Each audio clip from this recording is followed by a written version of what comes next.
Welcome to episode 3 of Love Bites.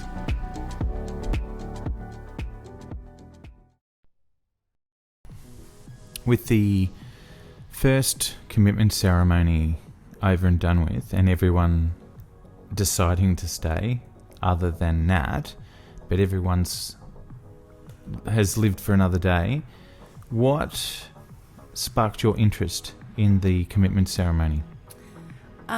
Lucinda and Timothy, I actually felt really sad for Lucinda. I don't think there's any reason why Richard exposed what happened at the groom's bucks party. I think that was pretty rough. Do you know what my opinion on that is? I think he did that because he looked like such an asshole at the challenge, the photo challenge. Do you reckon he's deflecting off the fact that he put his bride third equal? Yeah.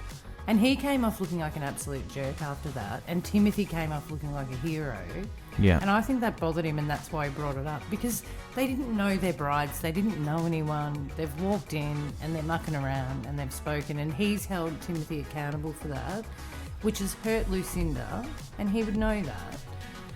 I don't think there was any need for him to do that. Well, in the coming week's shorts previews, it sort of showed her having a bit of a discussion again with him, and he walks off again. So he's in that rut. I don't know how he's going to get out of it, but hopefully they can make some headway this week because it's intimacy week. Yeah. I think he's going to have a bit of an ick factor to that, that's for sure. But it brings up the question too about him and Nat, that if the producers and the makers of the show know that, and it was even Cassandra as well, wasn't it? Or was that wasn't a recent... Cassandra's mum died a fair while ago. Oh, did she? Yeah. But with Nat and Timothy, they're still in a grieving process. It's very, very early on. Yeah, and the difference between those two couples is that, and we'll get to Collins in a minute because there's a lot to say about that particular edit, but Collins and Nat's situation, with Nat having lost a parent, 6 weeks prior to the experiment, Something like that, yeah. and Timothy with that same time frame, they're both in grieving. The only difference is that Collins doesn't have any experience in any relationship, so he doesn't have any emotional intelligence, whereas Timothy has Lucinda Light, and I think she's got a lot of emotional maturity, the emotional intelligence, the experience, the life experience to be supportive to him. Obviously, that stung her tonight. That was obvious. I think it's wearing a little thin at the moment, and I think that was a bit of a nail in the coffin. So it'll be a very interesting week, considering the issues that she has, is how he shows no affection, no intimacy, and we're heading into intimacy week. Yes. And particularly after what Richard said about Timothy saying during the Bucks party that he would consider sleeping with his bride on the first night. Yeah. Tori and Jack are strange. I don't know how else to put it. They're like Bronte and Harrison. I was going to say, it's a bit of a deja vu, isn't it, of Bronte and Harrison. Year. She looks like she's putting on a front to say, no, I'm fine, but her body language again, she looked trapped. This is the guy who says like he's basically a sex god, but he doesn't want to have any intimacy with her. He also said that the girl he was seeing before, that it was no big deal and they were just friends with benefits, etc. So why did he say that he needs a connection with someone before sleeping with them? Yeah. When he, in the same sitting, he was saying that girl he didn't really have a connection. No, with. It was just a friends with benefits thing. So I think John, the expert, was sort of calling out a bit of his bullshit. All the experts weren't they? They were when they were saying, what did they ask him? They said, like, how do you feel about her? They asked about the connection. They were kind of asking all these questions that seemed to be pointing to, we don't believe anything that you're saying.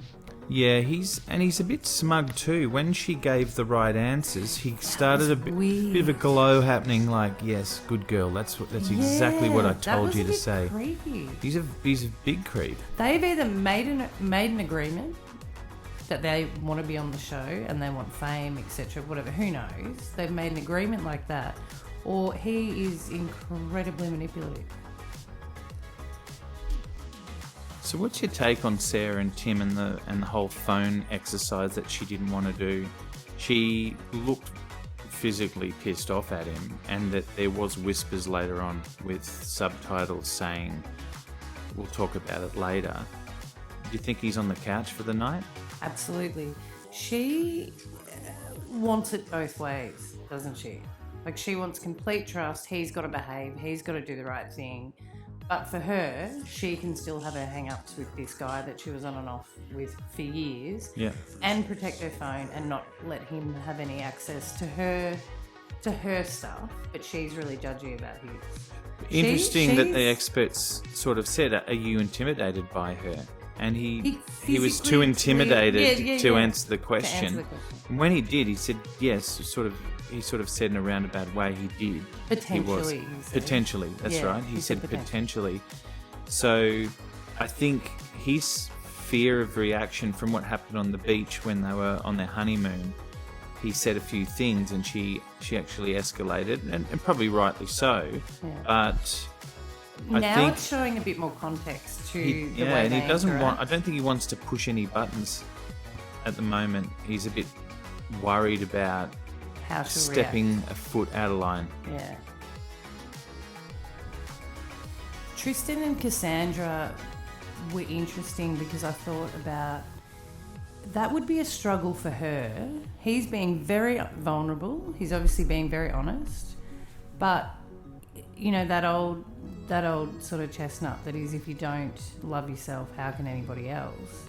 Don't you think it'd be really challenging for her?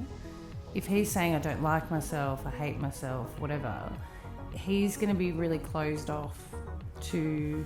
It's interesting because it's just come to my attention. They've got 3 guys on the show now that are shit scared of being close to women. You've got Timothy, you've got Collins, and you've got Tristan. And Tristan is...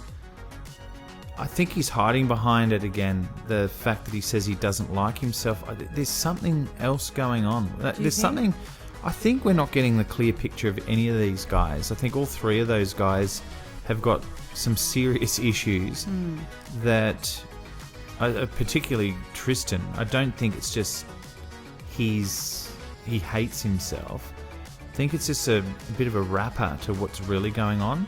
Yeah. Okay, I'm just going to say I don't like myself, and I used to be fat and I don't have any confidence. She's done nothing but to make him feel handsome, attractive, funny. She's all in. And she's been very, very kind to him, very understanding, but that will only last so long. He's got to give something back of him. He's got to show that if he doesn't care about himself, how can she? That's basically my point. And definitely, at a certain point, if she has to keep picking him up and picking him up and picking him up, she's going to lose interest. Don't you think? I could... Pre-ceremony, I was starting to sort of assume that she might start losing interest. Yeah. It was only last week they had a little kiss on the park bench. Yeah.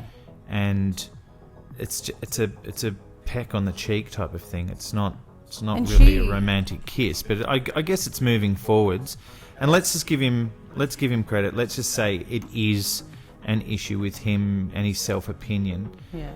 Is it her job to build him up to feel him. like a man and to feel attractive? Yeah. Or is that something that he needs to do and he's just not ready for this type of experiment? Because she's obviously had, losing her mum, losing her partner. She's had some really adult, grown-up, awful life experiences. That's right. She lost her long-term boyfriend from high school to a motorcycle accident.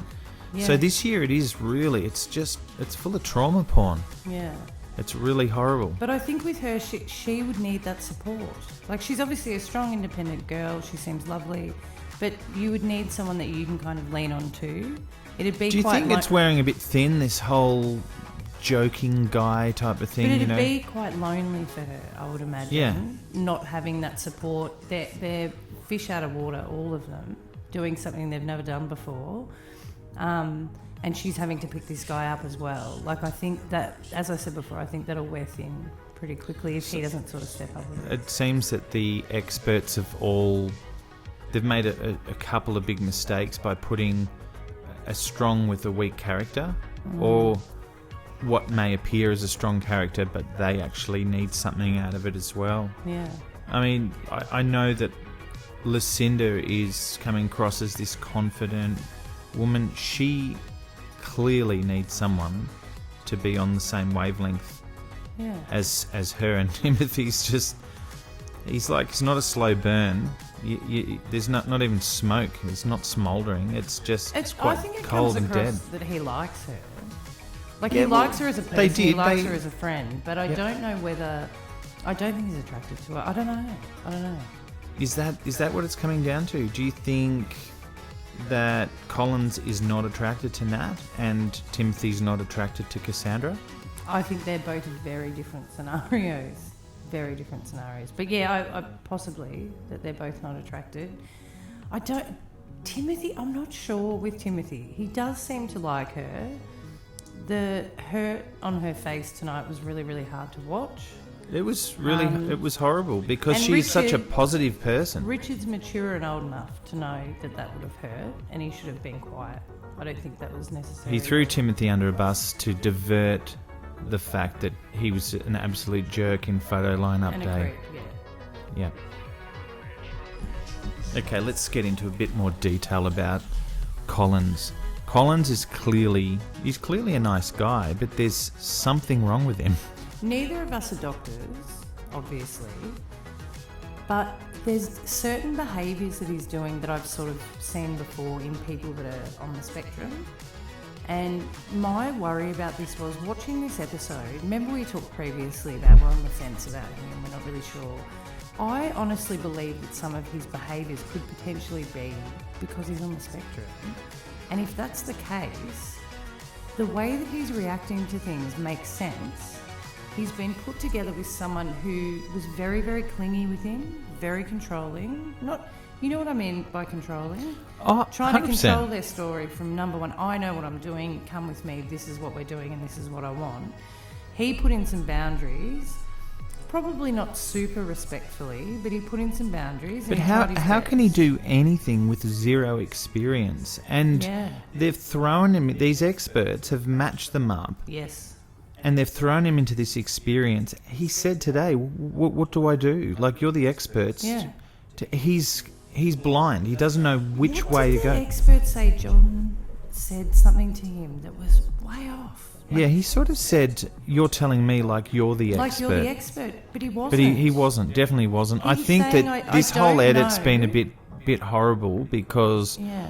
they've edited this based to try to turn around to swing people's support towards Sympathy Nat, towards Nat.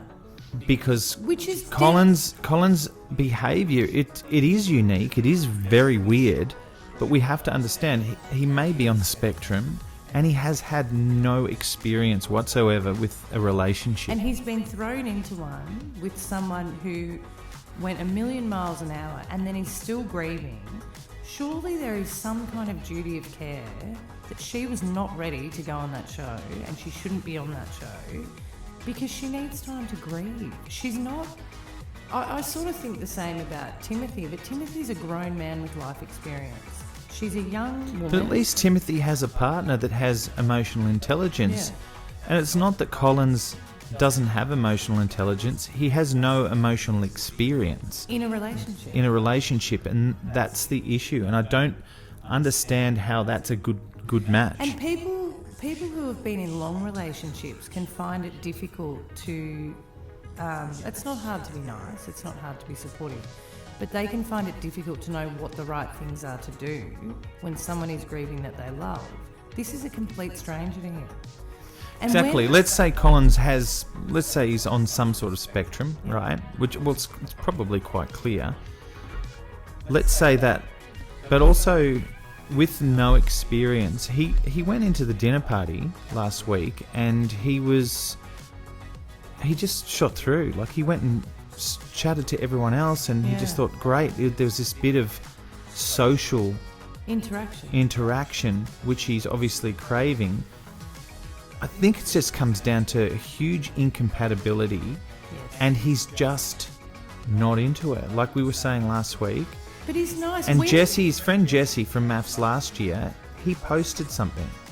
He did. He posted some support of him and said basically that he's a nice guy, and he got a bad rap, which it's really starting to become very, very clear. Do you not agree?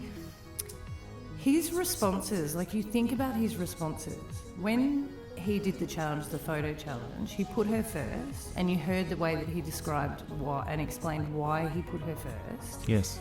And she was like, I don't trust him, I don't trust him, I don't trust him. Because he's been flung into this situation. And he thinks that that's what he should do. That's what he should do. Yeah. Whereas, like, you have a look at what Richard did, and then that's not what you should do. And that's why some of these challenges or these tasks that they get to do are just, I don't understand how they actually fix the these professionals on the couch are meant to have experience with people. They must have an idea about mental health, atypical behaviour, you know what I mean? Yeah. Behaviour that's not atypical. She's grieving, she's struggling. Nah. Yeah. He is not dealing with the situation. He doesn't know how to. He asked for help and it was turned around on him.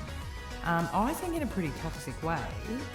He was getting defensive because he doesn't know what to do. It's very clear. It became quite cruel, in my opinion. And the only thing I can say that goes against Collins was, it seems he's using her grief and weaponising it a little bit, which I don't think it was intentional.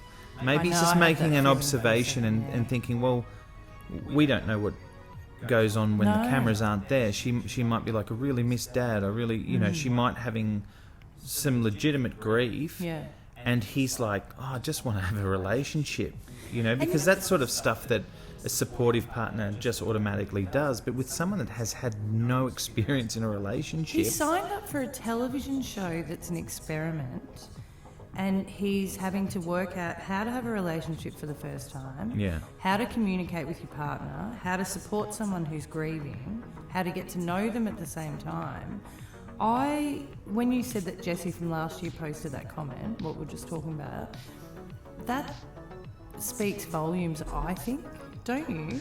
He's saying he's a really, really lovely guy, and this is not fair. And he was concerned about, there's two things I've read from Jessie in the past couple of weeks, and one of them was he was really worried how they were going to edit this, and the other one was a tweet or something like that saying that he's a really lovely guy, and that the experts kind of bullied him a little bit. And I think the way John just said, kept shutting him down when he was trying to say, well, what do I do, and but again, like, I don't think Collins is being completely honest. He's saying, oh yeah, there's a buzz, there's butterflies, they put him into a spot, and he's probably thinking, shit, how am I meant to answer this? And he wants to be kind to her. She even articulated that. She believes that he's saying what she wants to hear. Right? Yeah, but how would it be if he just said, I don't find you attractive, you're really, really annoying, and I'm not attracted, I don't like anything about you. The producers would have a field day with that. I can understand her distrust of him because of his responses, but I know that this is going to sound really, really evil. I'm not talking about the grief from her losing her father, because that's obviously absolutely horrendous, but I feel like she's playing a bit of a victim role in the relationship, like going, I'm a victim, and everything's his fault. I've been perfect, I've tried everything, but I don't think... Totally agree. And when she got up off the couch, she deliberately walked faster away from him to not be together. Yeah. Or, even even with some of the other couples when they spoke about, you know, some of the confronting things that had come to light in the honesty letters and things like that. When she walked off, and she sort of sat on the couch like she'd done her piece to throw him under a bus. She did write leave, and I think that was pretty smart. Colin he could have got out of this another week of But I do think there has to be some accountability in making that show, that they're putting people on there and they're messing with their mental health. Yeah, it's pretty evil. It is. And it's been hard to watch. Just particularly Tori and Jack. Yeah. That guy is a really manipulative man. He's obviously doesn't care for people's well-being, particularly with his ex-girlfriend. Jaden and Eden was... I think they missed out a pretty critical detail when they were relaying the story of what happened to those two during the week, which was that he got his ex-girlfriend to actually watch him cheat with her friend. Yeah. I think that's a pretty big detail I think to leave everyone out. that knew was sort of like looking backwards and forwards going, okay, when are we going to drop this next bit of info? Because the experts were just horrified. Do you think it was alarming when he said, we already knew this, but when he said, in talking to Eden, I've realised my mistake. You know what I mean? It was like talking to her made him come to the conclusion that what he did wasn't right. It had never occurred to him before. Yeah, I know. Don't you think that's Yeah, a it bit of a never problem? crossed my mind that is just like psychologically really twisted. Yeah. Yep. Come to think of it, no, I shouldn't have done that. Yeah. But he did say to her, no, I didn't regret it. At the time, And then when the expert said, do you regret it? He said, oh yeah, absolutely. he did. He has said to her on the show, I regret it. Like they talked about it again. He did. But I think, that was a very, very interesting episode. Some of it I felt I wasn't comfortable watching. Collins and that made me No, uncomfortable. the worst thing about it was Jaden's hair. Like someone hold him down and shear that mane Just off. have a trim, tie it back, something. Yeah. But what's up next week? What's coming up next week? Well, we've got dinner party coming up, and then we've got intimacy week. intimacy. Okay, Yeah. so you're calling it that now. Yeah. Okay. We've got to call it intimacy week, otherwise we'll get censored. So intimacy week, that'll be really interesting with... It's going to be hilarious when, as they do every year, the couples get a little delivery of a little box full of that's sex right. toys. Yeah. I cannot wait Tim, I want to see. what Tim's Tristan? reaction is. Tristan is going to freak Oh out. my God, what about... Yeah, and Colin and Nat, when they open up their little box of toys, I'm hoping that Nat gets a strap-on dildo and bends over Colin's, and we might just have to wait and see Fingers what crossed. happens. Fingers Fingers crossed. crossed. Catch you tomorrow.